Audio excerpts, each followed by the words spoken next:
Like, I don't know if, like, it was just the kids on my street, but we all had, like, moves, you know, like, specific, like, either wrestling moves or, like, karate moves or fucking... We all each had our own, like, neighborhood special moves, I guess. I don't know. But one of them was called Desolation. And so when you desolate somebody, it's like you grab a hold of their ankles. So you have both of their ankles and you take your foot and then you put it into their crotch, like right into the balls. And then you like pull on their ankles and like push with your foot. So you're just like, "Argh!"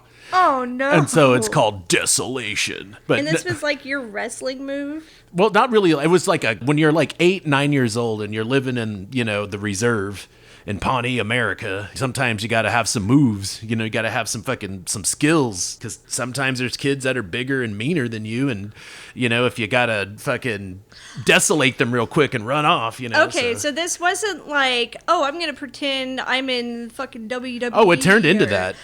Well, what was WWF back then? And But like, yeah, no. This is my wrestling move. Yeah, because anytime we would all play fight or anything like that, because we would Okay. always roughhouse too, but anytime we were roughhousing, that was like my finishing move, was like Desolation. Oh, jeez. I mean, I was little, you know? But like my brother fucking like, he just hated it for so long. Even now, like back whenever he was still getting drunk, he'd get drunk and just start getting pissed off that I desolated him like fucking 30 years ago.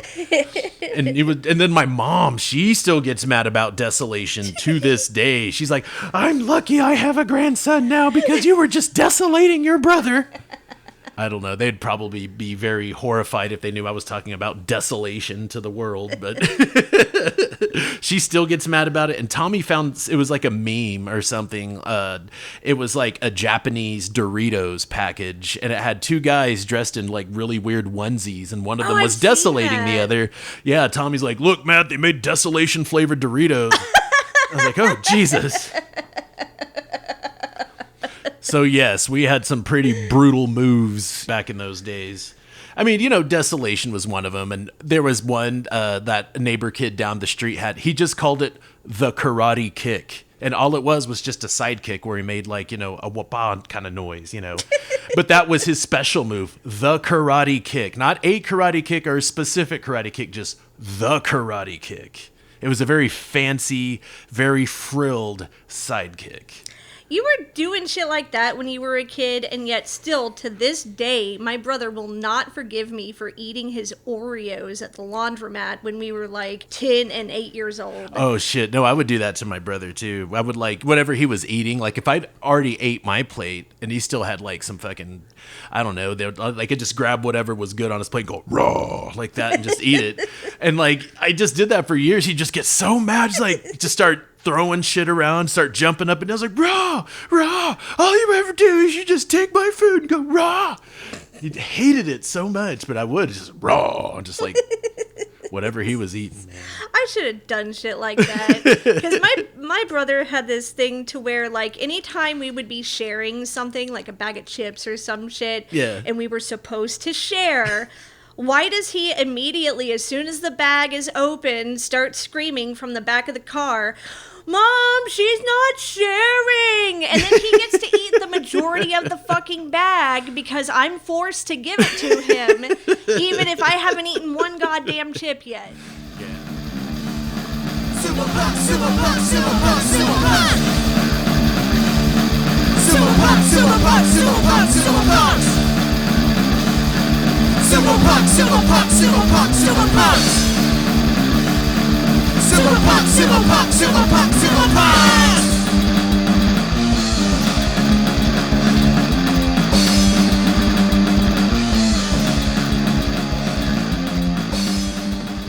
This is Matt, and when I grow up, I ain't gonna be a punk no more. I want to be a rude boy, like my dad. And this is Sabrina, and when I grow up, I want to be an old washing machine with an uneven load. And this is Sumo Punx. You know, I never actually understood the whole trope of, like, getting off on a washing machine. Yeah, what the fuck? You're just gonna... How does that happen? How does it get to the right bit, you know? Like, maybe it's gonna, like, vibrate your leaves a little bit, but like... It's no electric toothbrush. Touche. Yeah. That is true. It is not an electric toothbrush. Or it's not a PlayStation controller. Oh, Jesus. funny you should mention that.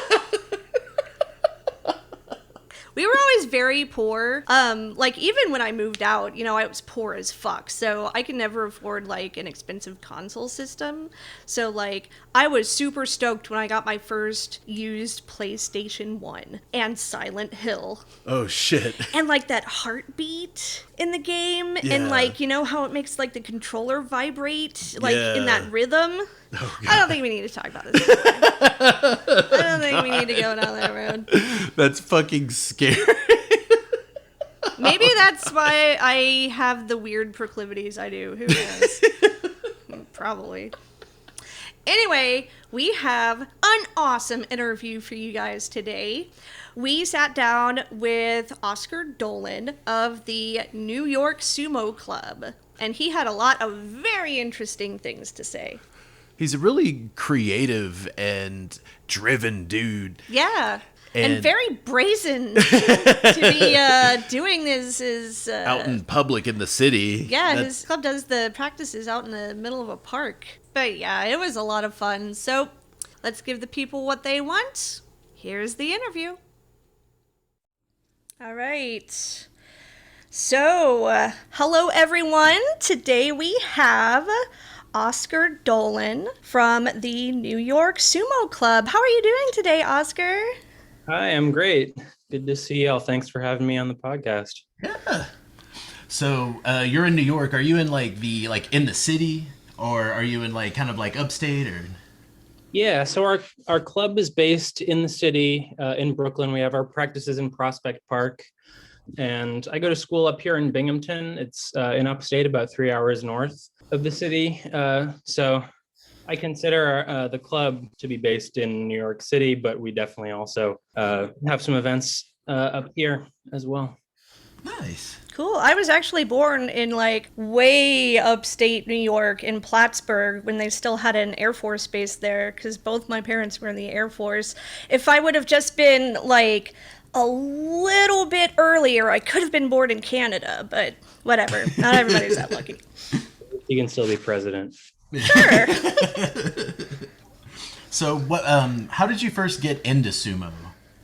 Yeah, so up here at Binghamton University, I'm an Asian studies major, specifically focusing on Japanese. I was never really, I guess, your stereotypical weeaboo. But after high school, as a graduation gift, my dad paid for a trip to Japan, and I had never been before. So I went around for 2 weeks, traveled all around the country, and I was really taken by it. So once I got back and had an opportunity to take up some higher education, take some specialized classes, we have up here at Binghamton, we have a really good Asian studies program. We have a lot of good Japanese programs. So I got into that. And just on the cultural side of things, I had a project about kind of just a cultural figure in general. And I stumbled upon sumo. I looked into that further. I did my project on that, and I was really enamored with it. After that project was over, I kept up with it. I kept watching the highlights on YouTube. The Natto Sumo, I'm sure many people are familiar. Chris Sumo was great. Getting into that kind of the Natto and Chris, you got the highlights and then the storytelling. So I think that's a great way to get Westerners into watching sumo, get them a little more into the culture. And then I was watching it for a while. I was into it, and then I figured after 2 years, I thought it's such a practically simple sport. All you need is the mawashi and a rough circle, a ring. So I bought 2 mawashi on USA Sumo. I didn't really know how to find many people to practice with me, so I kind of strong-armed, so to speak, my father into practicing with me. That was my first practical experience with doing sumo. And then from there, I posted on Reddit on the r/sumo, and that's how we really got our following. I just posted that I'm in New York City, and I'm looking for people who are also interested in practicing sumo. And it did take a while. It took a few months to get some replies from people, but eventually we got one person, two people, three people, 4, 5, 10, and that's where we are today. Oh, That that's is awesome. awesome. So you actually study Japanese culture for school. Do you speak Japanese? I, I really wanted to say hi, but that's not too dynamic of an answer. I'd consider myself about intermediate. I was studying the language for a while. COVID definitely messed with that. Yeah. My language fell off a bit. So I'm definitely more focused on the cultural aspect, the historical aspect, in terms of the study, in terms of the major. But yeah, I could get around Tokyo for a while, and I'm into linguistics as well. So the pronunciation, I'm really into pronunciation in different languages. So even though I'm not quite fluent, I do get a kick out of doing the whole Awesome. So you had mentioned that part of what got you into sumo was watching the pros. Do you have any favorite rikishi that you want to talk about? I was definitely thinking about this question. It was inevitable. It's a lot of my brain power the past few days. So I guess my timeline kind of definitely started with Western wrestlers. I was a big Tochi fan, still am. Tochi no Shim. Nice. And then the other one obviously is Enho. I got into it kind of when Enho was at his peak. Tochi was still doing pretty good. So those were kind of the bridge for me. As I got more into it, more into the technical aspect, I definitely found that I related to the lighter wrestlers, being a lighter person myself. I'm 5'10", 170 pounds. Not sure if that is in kilos, but definitely pretty small for an active rikishi. So I guess personally, I got into the throwing aspect. I was really taken with the different throws, and that's what I like doing personally. So I really like, Hoshoryu, Midori Fuji, some of the, obviously, Waka Takakage, fantastic last basho. That was great to watch. Oh yeah. So yeah, That was phenomenal. Yeah. yeah, I definitely think that was one of the best basho I've ever seen. Only being in it for a few years, but that was pretty phenomenal. I feel bad for Takayasu, but Yeah, Oh, I know. yeah. We did too. I just wanted to give him a hug. It seems like, though, all of the bashos where the yokozuna or even sometimes both yokozunas have to bow out, it seems like those are the more interesting ones because then it's like, oh, who's going to win this one now that there's no yokozuna? Because the yokozuna usually wins, you know? So those yeah, are always my favorite.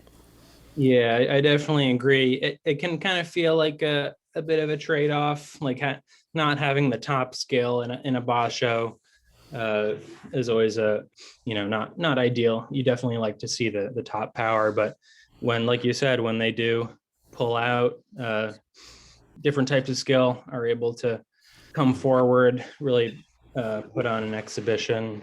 I remember Tokushoryu. That was Oh yeah, he just started crying. That was kind of like only a few months after I gotten into sumo, so that really affected me. That really fostered the emotional connection that basho. Definitely. So, how many members do you currently have in your sumo club? And did you have any sort of experience before starting your sumo club with organizing groups of people? So officially we have 4 members registered with the U.S. Sumo Federation. We have a lot more than that, kind of unofficial people who come to the open practices. I make a point of trying to get as many people to show up and try it out without prioritizing being officially registered, and that's definitely helped. Being a little loose with that, trying to get as many people on the dohyo as possible. So unofficially, we have, I'd say, about 9 or 10 total in the New York City area, and 4 or 5 up here in Binghamton. And I didn't have any organizational experience before this. I really used the tools I had. I used social media. Like I said before, Reddit was great for getting people interested, and then Facebook and Instagram were great for getting people actually out physically meeting people. And then in terms of combat experience, I had nothing before. Like in high school, I was a rock climber, a bit of a different body type. But yeah, sumo was the first combat experience I ever had. So before I got into sumo, I didn't really have much in terms of either of those aspects. So did it feel just kind of like for me, because I had some wrestling experience whenever I was a kid, but whenever I started doing sumo, it was hard to get back into that muscle memory. It just almost felt like, oh wow, I'm using all of my strength to throw myself at this person. I mean, did it feel just kind of like off, like unnatural, like at first? It did for me. Like it was kind of. Sure, it's there's definitely a Dunning-Kruger aspect to it. Having watched it so long, I was like, oh, Hakuho is just doing a little throw. It's no big deal. And then I'm like, I get out there and I get smashed. And you think you know a lot more than you do. So there were so many aspects that were surprising, so many unexpected parts of the sport. And I mean, starting out, everyone I was practicing with really didn't have much sumo experience anyway. So we really learned together. We kind of pooled our resources, experimented, we felt uncomfortable together. And eventually we started feeling more and more comfortable. And there's definitely still a long way to go with me and all of our other members. But it was a big growth opportunity. So, what kind of demographics do you have among your membership? Do you have any women who take part in the sumo practices with your club? Are there any people from certain walks of life that you hope will join eventually? Yeah, so I mean, like I said, my dad was the first member I got in, and he was a pretty lean guy like me, not a combat guy. So we just did it pretty casually. And then the first real member was a guy in my age range, a young, skinny white guy like me, not too diverse. And it admittedly hasn't been. It's been a lot of college age, thinner white guys pulling up a lot with judo experience, some with football experience. I have had some interest from women. I've been corresponding with a few women, trying to get them out here. Haven't gotten any out yet, but I'm really trying to be fortuitous with diversifying the demographic there. Yeah, and that's one of our goals as well, is just to let people know that sumo's, for everybody. You don't have to be, a big hulking beast of a man, to do sumo. I mean, it helps, but but no, seriously, I really love seeing the lightweight sumo wrestlers just go at it. I just love that it's like high speed chess, and everyone's just trying to off balance each other. I love that. And so I don't know, part of our podcast goal is just to just spread the word that sumo is for everybody that wants to try it. Yes, everybody can do sumo. And you had mentioned a couple of times already that you yourself are a lightweight. I had forgotten to mention earlier before we started recording, that's another series of interviews we're going to start doing, is people who do lightweight sumo, because everybody thinks about sumo as those big hulking guys.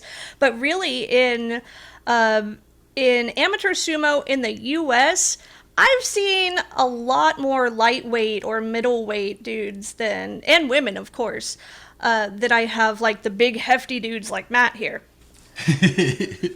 Honestly, I've when I first started doing sumo, I was like 520 pounds, but I hadn't done anything athletic for years. So in the year that I've been doing it, I lost like 100 and something pounds. I'm like at 400 even now. So what I'm hoping is maybe if I keep at it, I could get down to like below heavyweight, so I stop getting thrown around.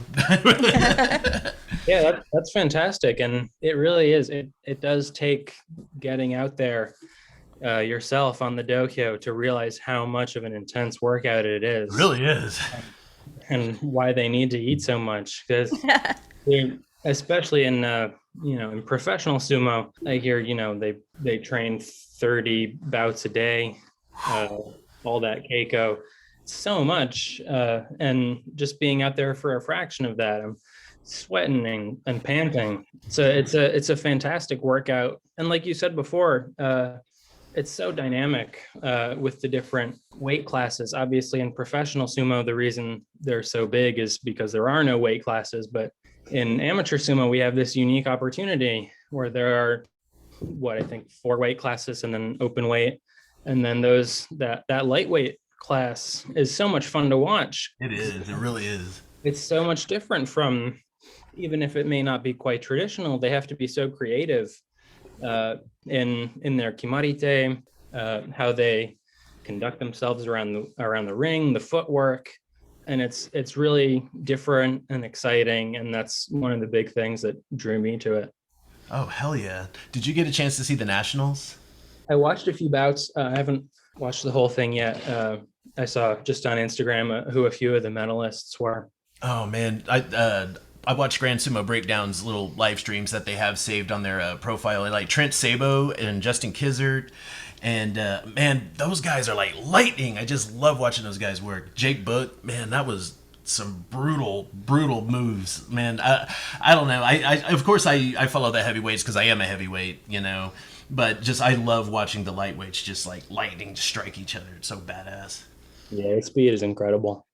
So when you do your keikos, do you adhere to more of a traditional structure?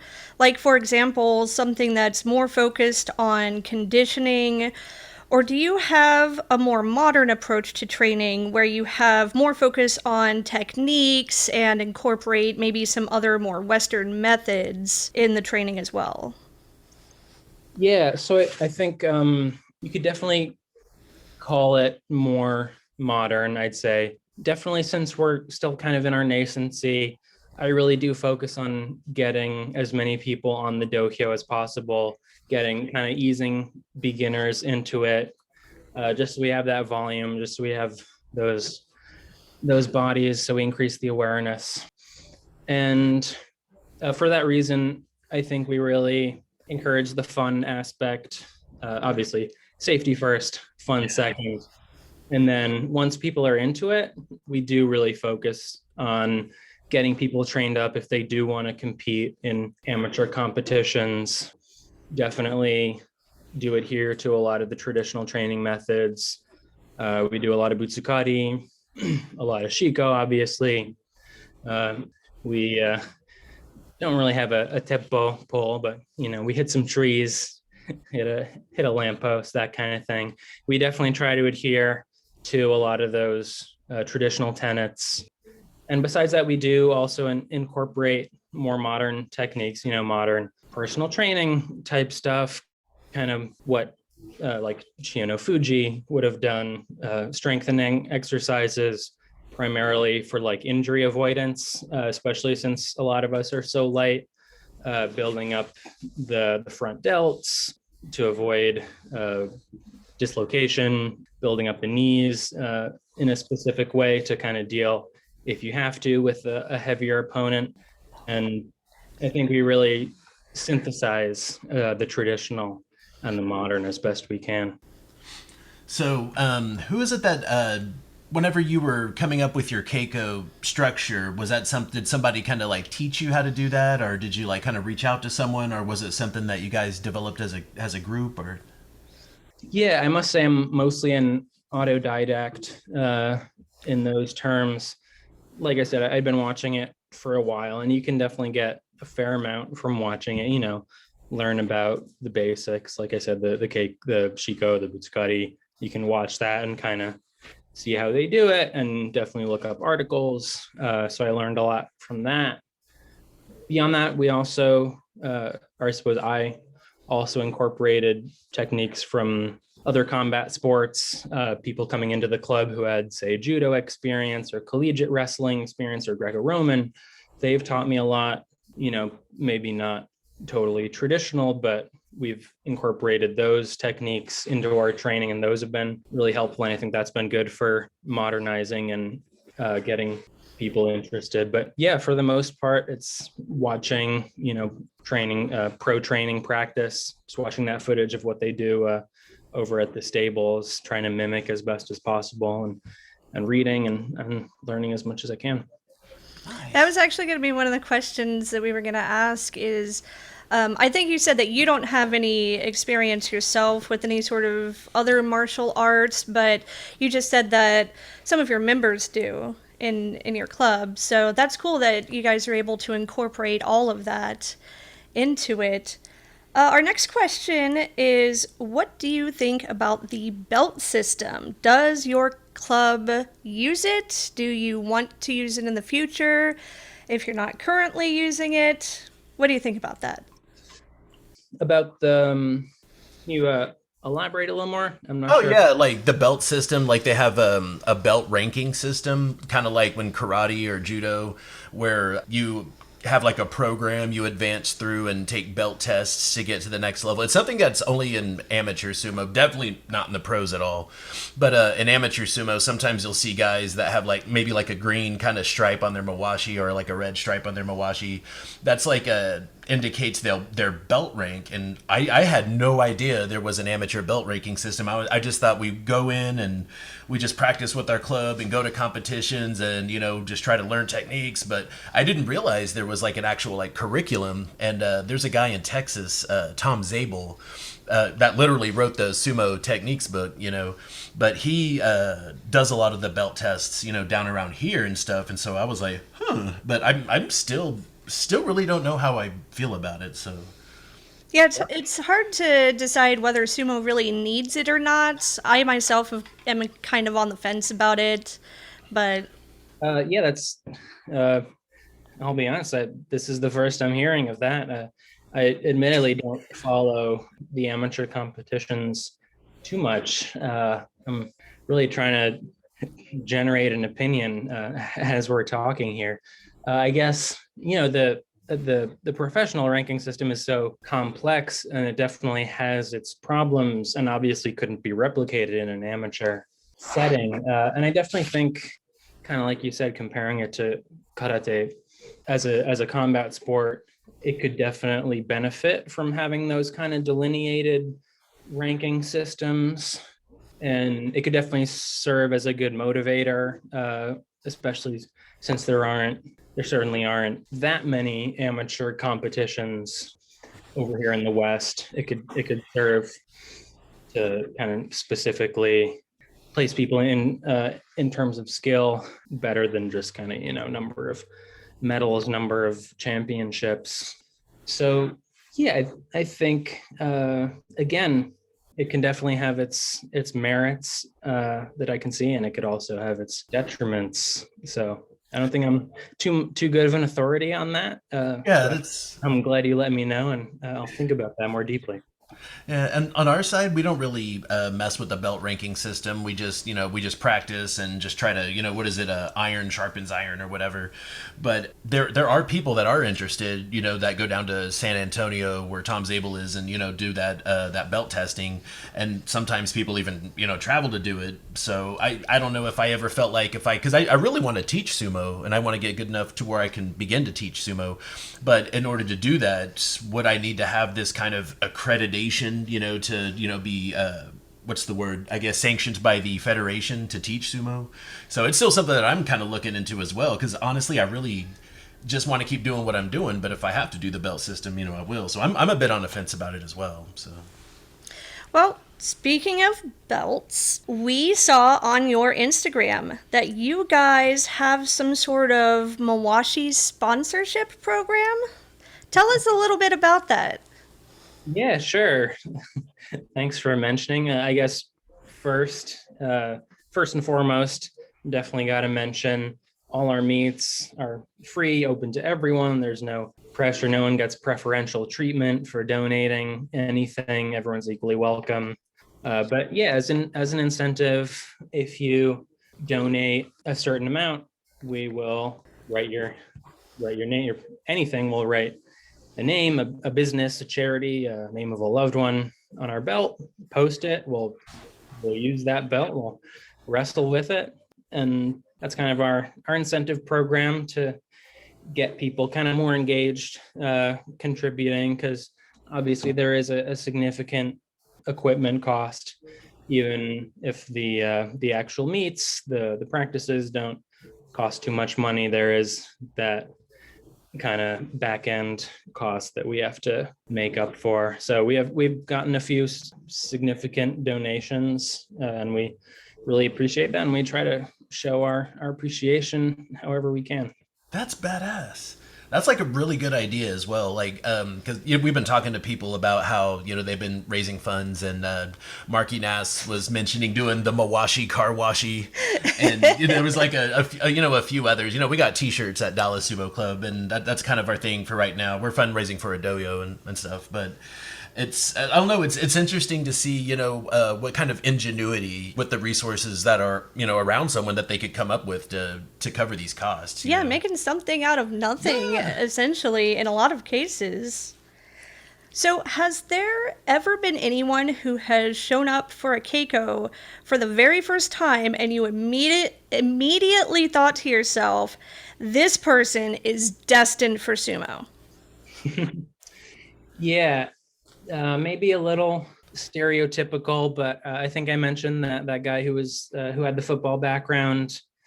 He is definitely our biggest member, and phenomenally low body fat. Like he's massive, but he is lean. He's like fast, super strong. And initially he was kind of nervous, kind of a little trepidatious about trying, but I nudged him, and just with that football background, that how much it lines up, needing to be fast, as well as strong, kind of the confluence of those two aspects really made him phenomenal, even with no experience. So I'm doing my best to impart as much technique on him as I can.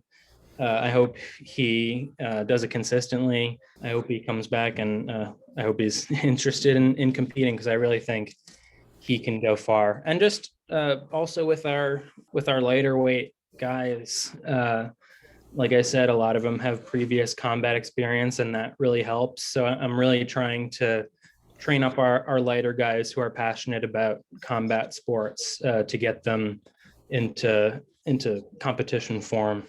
Hell yeah. Has anyone ever shown up to a keiko who you immediately thought to yourself, this person is not good for sumo, whether it be their attitude or anything, really?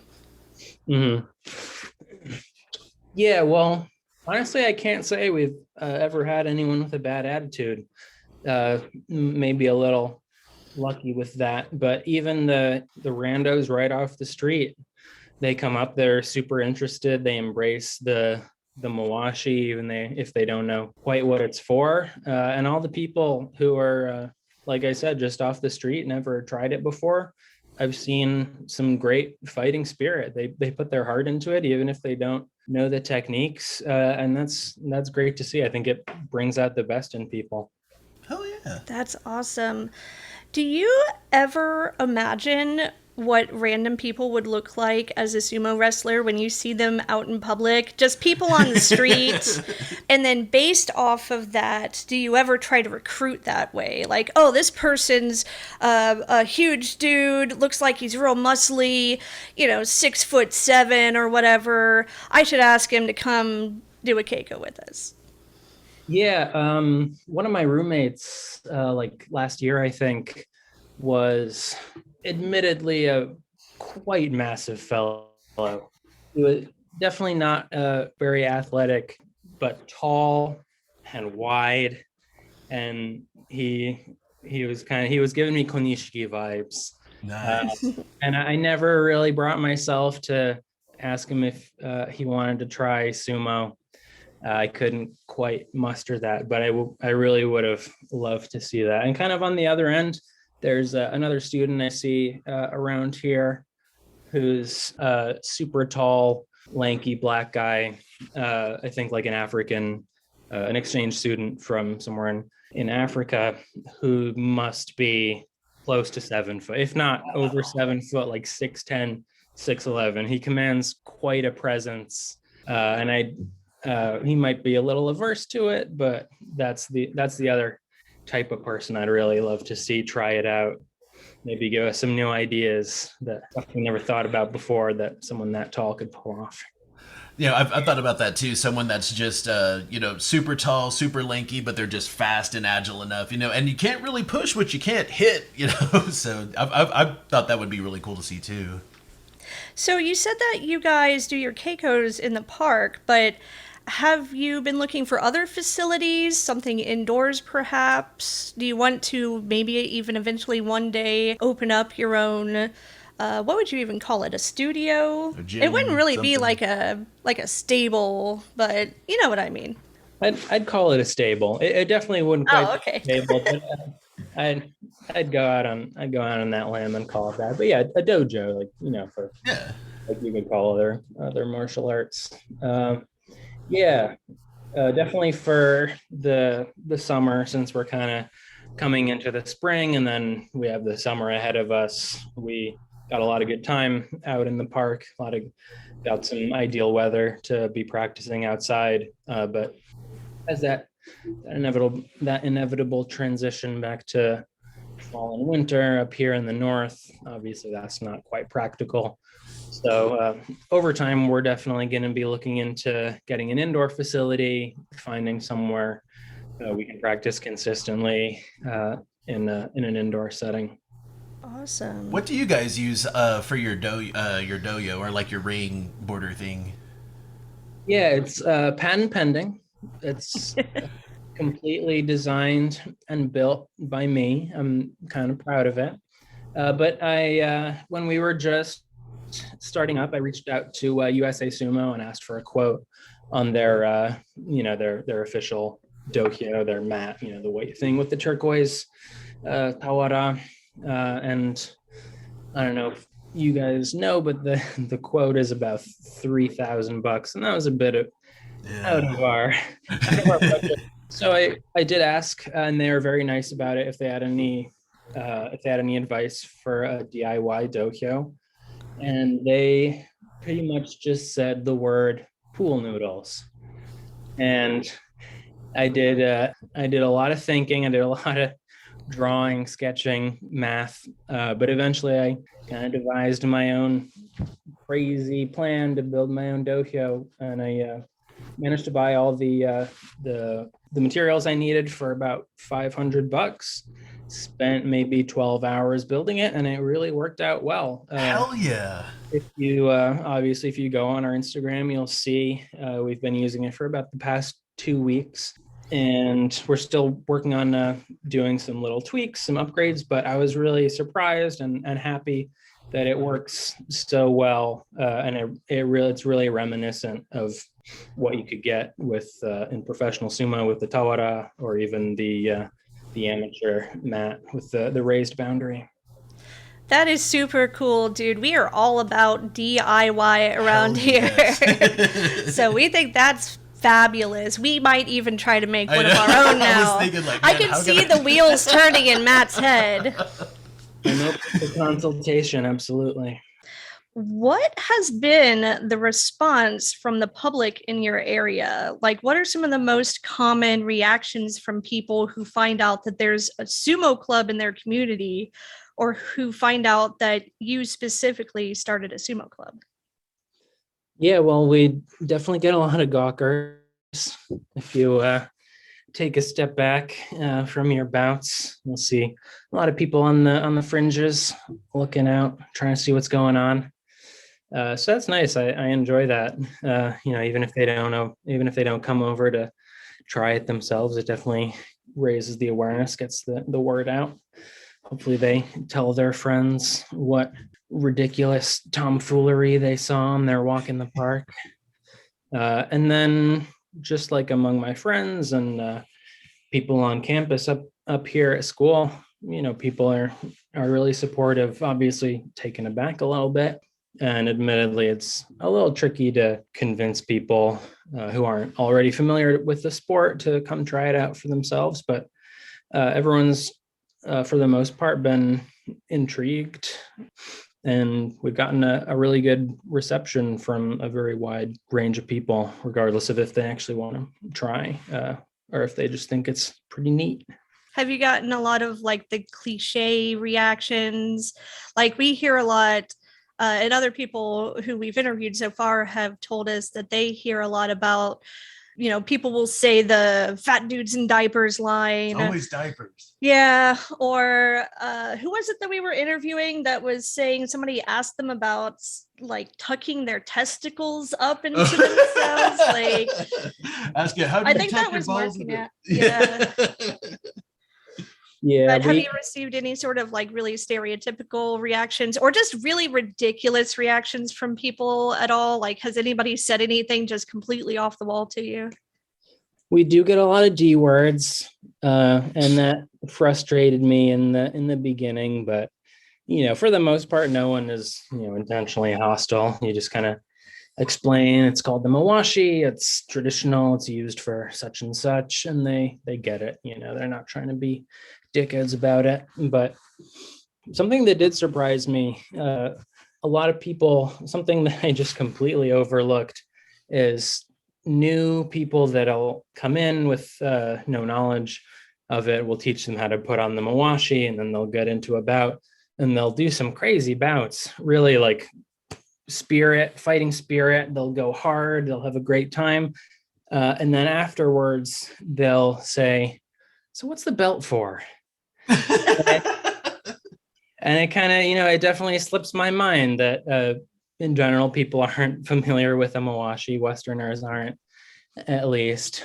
So there's definitely a bit of a cultural gap there, something that has to be explained. But once people get it, they're very receptive, and they definitely don't mean ill if they call it something goofy. Yeah, I don't know. For me, it's just like I don't know why that's just like nails on the chalkboard for me to hear diapers and just like, damn it, stop it.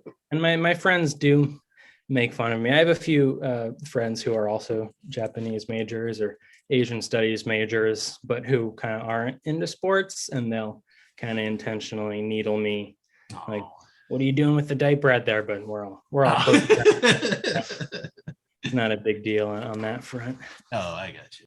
So when you were first starting your sumo club, what were some of the more unforeseen obstacles that you came up against? Things you didn't expect to run into? Yeah, I mean, honestly, in terms of obstacles, there are certainly a few. I honestly can't think of too many unforeseen ones, which I suppose is pretty lucky. Obviously, the huge one is finding people to actually come out and do it with you. And like I said early on, that took a long time to get our first, long time to get our second, and so on. But that was expected. Definitely don't expect everyone to be instantly enamored with sumo, even out here in New York City. I guess what I was surprised about was that in the city that has it all, we couldn't. We had as much trouble as we did. And I certainly realized that it's kind of a coast thing. Like there's a lot more on the West Coast, obviously Hawaii. It's definitely in the Midwest as well, like where you guys are in Texas. It's big as well, but very little on the East Coast and in New York City, and that's really what we're trying to change. But yeah, we've certainly had our share of obstacles, but not too much that was unforeseen. Yeah, that's something that when you had mentioned earlier that you only have about 4 official like registered members, but then all of these other members as well. I think you said maybe 15 or 20 around there. It struck me as kind of odd too that at a place like New York City, where there's all of these people, this huge population, there wouldn't be, because I expected it to really be kind of like twice as much. But you guys haven't even been around for that long, right?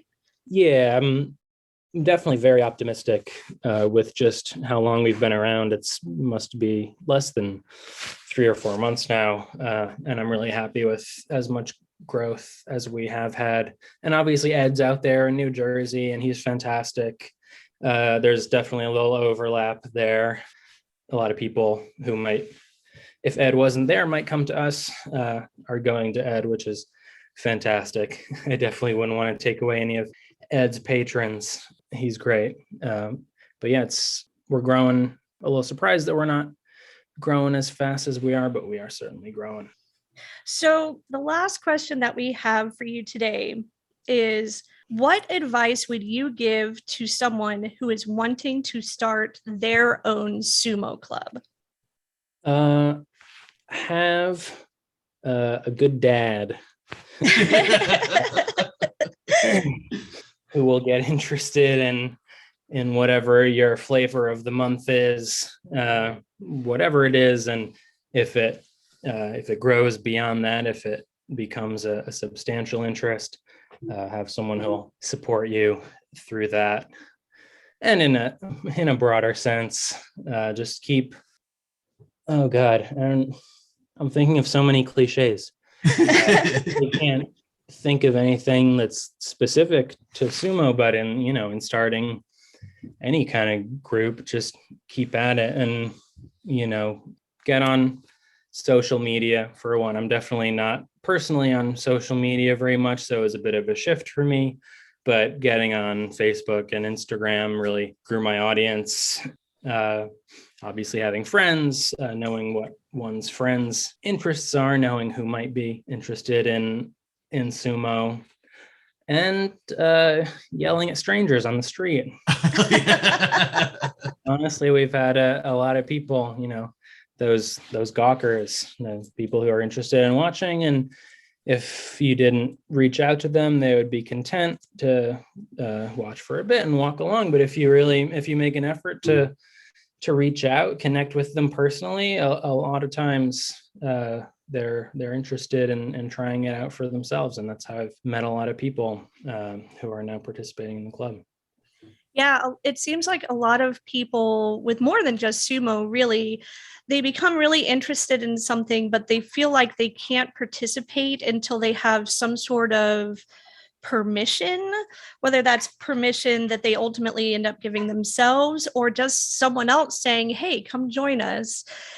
I think this kind of mental block that sometimes gets in people's heads. Yeah, there's definitely a social barrier there.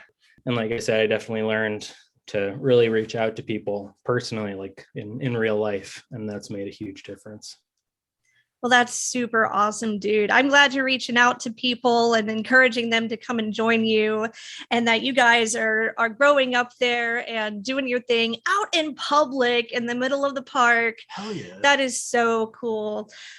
That's pretty much all the questions we have for today, though. Did you want to let the people know where they can find you online? For sure, yeah. First of all, thanks for having me. That was a great time. Really appreciated it. We are the New York Sumo Club based in Brooklyn, New York. We're on Instagram at NY Sumo Club. You can also find us on Facebook, New York Sumo Club. And if you do find us and you're interested, shoot us a message. We're very welcoming. All heights, all weights, all genders. Everyone is welcome at the New York Sumo Club. Thank you guys so much for having me.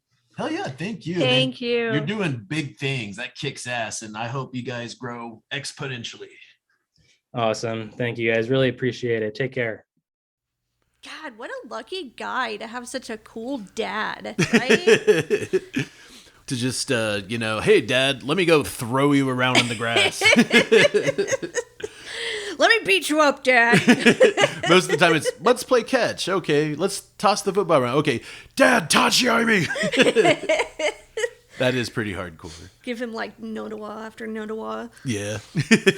I don't know. I'd be grounded for life. But that is really cool. Dads are rad. Yeah. I mean, when they ain't bad. And if you're a dad who knows a rad lad with a bad dad, I don't know, maybe take him under your wing a bit, show him the ropes or the Tawara, as whatever. It were. Or a rad lady. Yeah. Or an incredible NB. Incredible Inbies. Or if you're a marvelous mother who knows someone who has a monster mama. You know?